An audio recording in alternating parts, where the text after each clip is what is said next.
C'est mardi 24 novembre 2020. Le chef coutumier a octroyé une parcelle du côté Taba Congo avec tous les documents complets aux membres de Rakoche Tanganyika en les remerciant aux efforts donnés pour leur contribution à la paix sur cette partie de la province du Tanganyika, surtout à l'époque du conflit Twa et Bantou. C'est sur cette parcelle où sera érigée la cité des jeunes. On peut comprendre, vous êtes de quelle structure et là que nous sommes, c'est où exactement? Nous sommes précisément dans le village Taba Congo, groupement Kasangamutoa, territoire de Kalemi. Donc nous sommes sur le terrain que le chef du village a octroyé aux jeunes pour la construction d'une cité des jeunes à cet endroit. Vous savez, nous sommes dans le cadre de la résolution des conflits. Il y a eu un moment, il y a eu des tensions ici intercommunautaires Twa-Bantou. Et nous, dans notre méthodologie, nous nous sommes impliqués dans la recherche de la paix.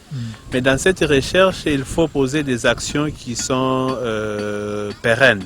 Donc des actions qui vont durer.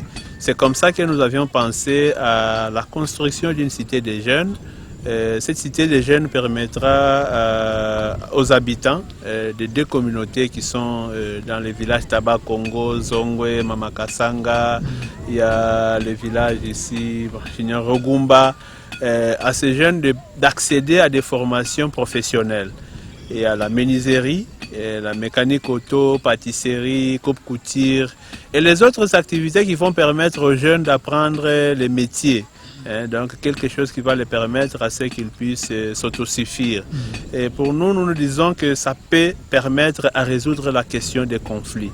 Vous savez, ces jeunes, lorsqu'ils se sont lancés dans les conflits, c'est parce qu'à un moment là, ils étaient dans une situation très précaire. Pas d'occupation, pas d'activité, aucune chose qui les permettrait de se retrouver en commun.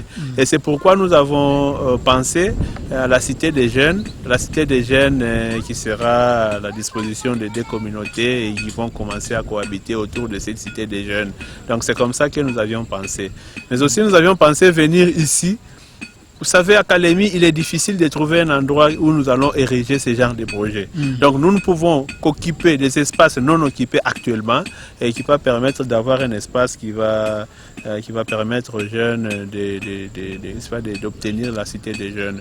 C'est pourquoi nous lançons un appel à tous les partenaires techniques et financiers, le gouvernement. Parce que vous cherchez à construire déjà, il faudrait avoir le fonds, tout ça. Effectivement, il faut d'abord avoir une concession. Nous avons une concession, les documents au niveau des autorités traditionnelles sont déjà livrés. Et nous allons continuer avec la démarche au niveau des titres immobiliers, mais aussi les partenaires, parce qu'un partenaire ne peut pas vous donner la terre. Un partenaire peut vous appuyer en termes de construction, mais l'espace, il appartient à nous, Congolais, à l'État, de pouvoir disponibiliser. C'est comme ça que nous avons avancé. Et les plaidoyers continuent et c'est pourquoi aussi à toute personne de bonne volonté, ceux qui voudront bien contribuer à l'action de la paix. Et nous sommes ouverts, n'est-ce pas, à toutes sortes de contributions, mais pourvu qu'à cet endroit, qu'on puisse ériger quelque chose qui sera historique pour la jeunesse de Kalemi. Merci. Merci.